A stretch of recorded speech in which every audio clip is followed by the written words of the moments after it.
Today we will discuss few very important problems of dual nature of matter and radiation. Let us check the question first. It says a source of laser light emits a light pulse of duration t equal to 0.15 millisecond and energy E equal to 12 joule. So that means here I can see that there is a laser light that is focused of energy 12 joule and the light stays for 0.15 second. They are asking find the average pressure exerted by the pulse when focused to a spot of diameter 10 micrometer. So suppose here we have a spot. In this spot the laser light is focused. It is given that the diameter of the spot D is equal to 10 micrometer. It is also given that the reflection coefficient is 0.5. It means what? It means whatever the incident ray is falling on this particular target area, out of which half of that ray is reflected back. Fine. So this is incident and this is reflected. Now let us do this question technically. First, I can find out the momentum P1 of the incident radiation. That will be equal to E by C. P final will be equal to E into this reflection coefficient, if you call it rho, E rho by C. So now P initial is downward, P final is upward. So change in momentum delta P, that is Pf minus Pi, will be equal to E by C into 1 plus rho. So once we get the change in momentum, we can easily figure out the force acting. Force imparted by the pulse on the target area. So F is equal to, we know, rate of change in momentum. In general, these phenomena are instantaneous. So we say per unit time, but in this case, delta T is there. Hence we will write E by C into 1 plus rho divided by delta T. So the result we will get is E by C delta T into 1 plus rho. So that is the force exerted by the pulse on the target area. So once we get the force equation, now next pressure is very easy. So P average, what can we write? F divided by area. What is area? Area we can figure out very easily. Diameter is given. So circular spot pi d square by 4 is the area. So force is done. Area is done. From that we can easily calculate the pressure one. So pressure, if we check, ultimately the result will come to be 0.509 into 10 to the power 10 Newton per meter square. So this will be the final answer.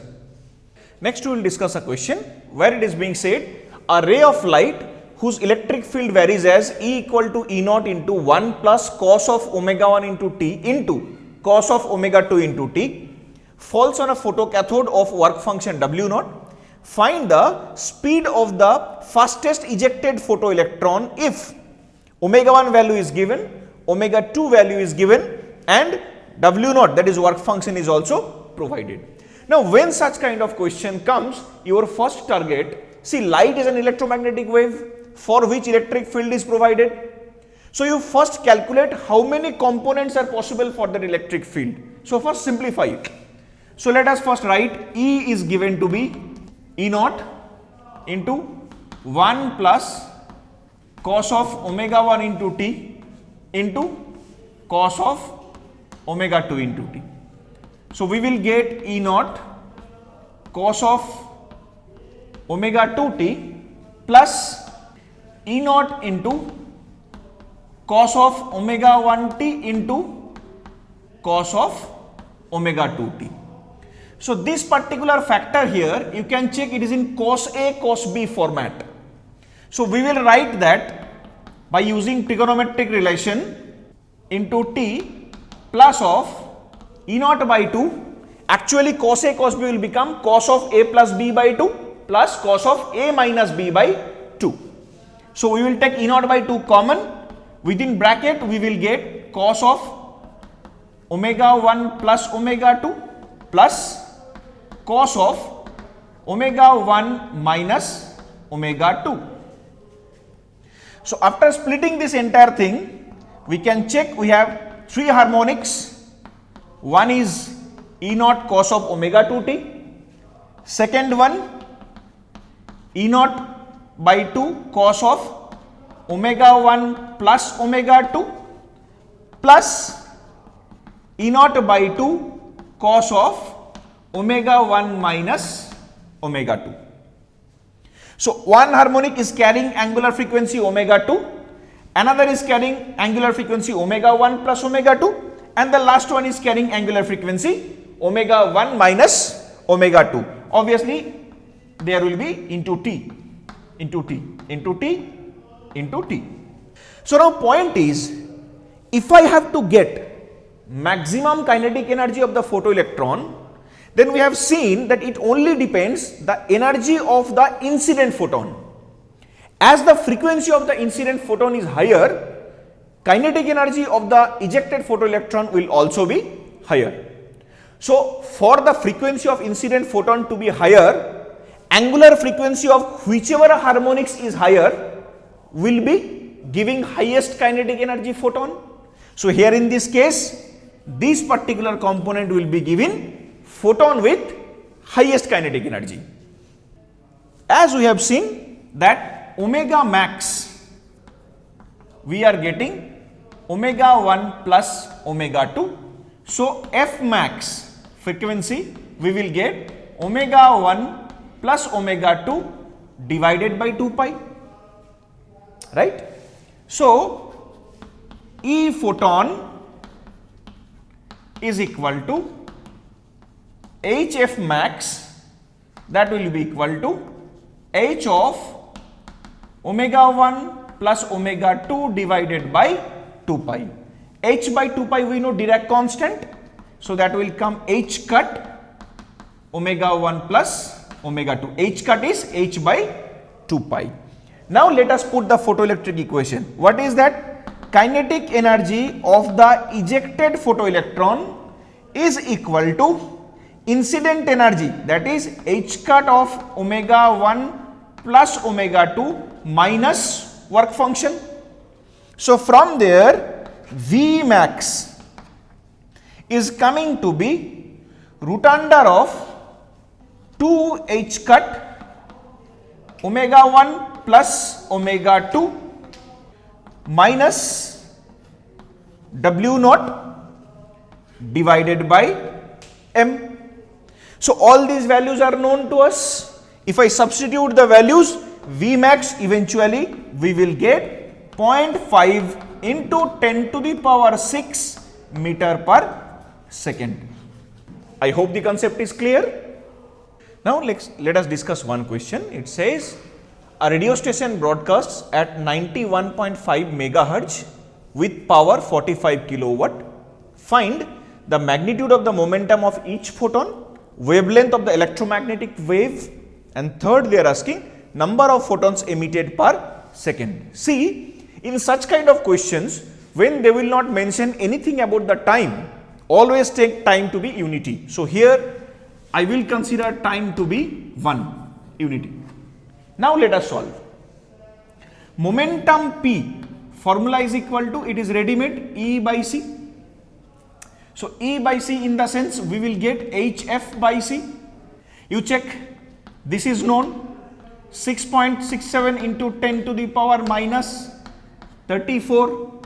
Frequency is given to be 91.5 megahertz, means 91.5 into 10 to the power mega means 6. So this divided by C, that is 3 into 10 to the power 8. So at the end you will get 2.02 into 10 to the power minus 34 kg meter per second. So that is the momentum value we will obtain. Next part, so part 1 is done already. Let us do part 2. Part 2, they are asking wavelength. We know lambda is equal to C by F. C is equal to 3 into 10 to the power 8 divided by frequency is 91.5 into 10 to the power 6. So this will roughly give you the result. Lambda is nearly equal to 3.278 meter. Next part, so part 2 is also done. Let us come to part 3. What part 3 is saying? They are asking number of photons emitted per second. See, it is very easy. What is that? We are doing the calculation per unit time. So if n is the number of photon emitted per second, so number of photon into energy of a single photon is indeed the power. Why? Because it is per unit time, right?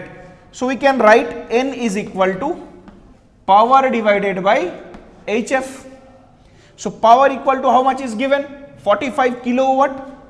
So 45 into 10 to the power 3 divided by 6.627 into 10 to the power minus 34 into frequency is also provided, that is 91.5 into 10 to the power 6. So if you calculate roughly, it will come to be around 7 into 10 to the power 29.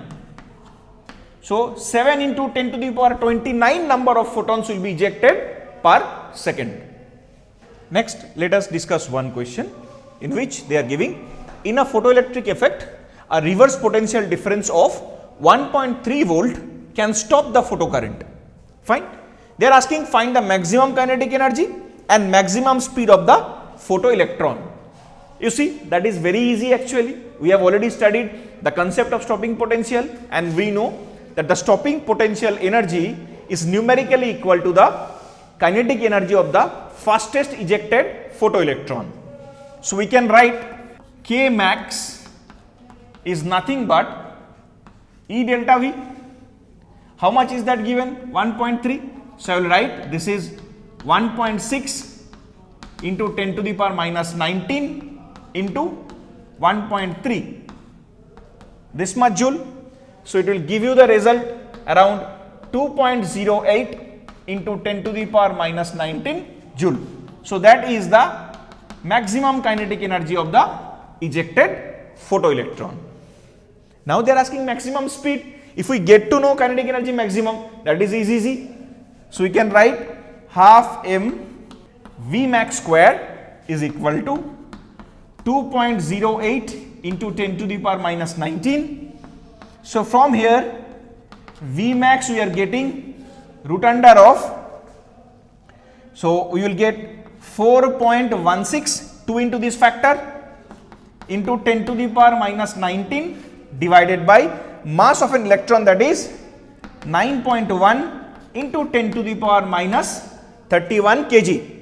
So if we calculate finally, it will come 0.67 into 10 to the power 6 meter per second. So that is the answer to this question. So now we will discuss a very good question. Listen to me very carefully, how to solve and how to conceptualize. You check, in a photocell, the plates P and Q have separation of 10 centimeter. So let us see that here we have a plate P and here we have plate Q. They have a separation of, it is given as 10 centimeter, which are connected through galvanometer without any cell. So fine, no problem. So here we have a connection of galvanometer. Bichromatic light of lambda 1 equal to 4000 angstrom and lambda 2 equal to 6000 angstrom falls on Q. So here two lights are falling. One, lambda 1 is equal to 4000 angstrom and another lambda 2 that is equal to 6000 angstrom. So two lights are falling. They are saying if a uniform magnetic field B exists parallel to the plates, find the minimum value of B for which the galvanometer shows zero deflection. So suppose here existing a magnetic field parallel to the plates. like this.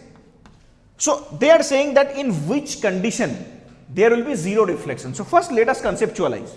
How to conceptualize? First of all, I have to check that in which case there will be ejection of photoelectrons.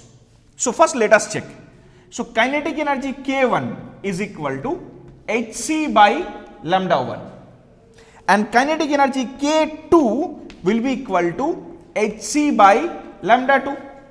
We know this value is 12,400 divided by 4,000 eV. That gives a result of 3.1 eV. If I apply the same thing here, 12,400 by 6,000, it comes around 2.01 eV. What is the work function given? 2.39. So you check, this is a less than work function and this is greater than work function. So for lambda only, for lambda 1 there will be emission. For lambda 2 we will not have any emission. So we have seen that for lambda 1 equal to 4,000 angstrom, electron will be emitted and the corresponding energy that a photon, incident photon is carrying is 3.01 electron volt. So now we can write kinetic energy of the electron, that will be equal to 3.01 minus work function, that is 2.39 electron volt. So from here I can check that this result is coming to be 0.62 electron volt. So that is the kinetic energy of the electron. Fine. Next what will happen? Since there is a magnetic field, it means the moment electron gets a velocity, the electron will start move along a circle. But condition is find the minimum value of B for which galvanometer shows zero deflection. How zero deflection is possible? It is possible in only one way. It is possible if it goes up to the plate, completes the semicircle and comes back. So the electron goes to the plate P, completes the semicircle and comes back. So then it will not be collected at the plate. If it is not collected at the plate, then there is no question of getting the current. So that means this becomes the diameter. So D is equal to, already given to be 10 centimeter, is equal to 0.1 meter. So radius of the circle will become 0.05 meter. Now after we got the value of R, we know that R is equal to mv by qb. mv is the momentum. We can write that is equal to root under 2mk. K is the kinetic energy divided by E into B. R is known, how much? 0.05. Mass of the electron known. K we have already calculated to be 0.62 electron volt, but we have to convert in joules. Then from here we can easily pick out the value of B, and the value of B will come out to be 5.68 into 10 to the power minus 5 Tesla. It's a very interesting question. Keep on practicing.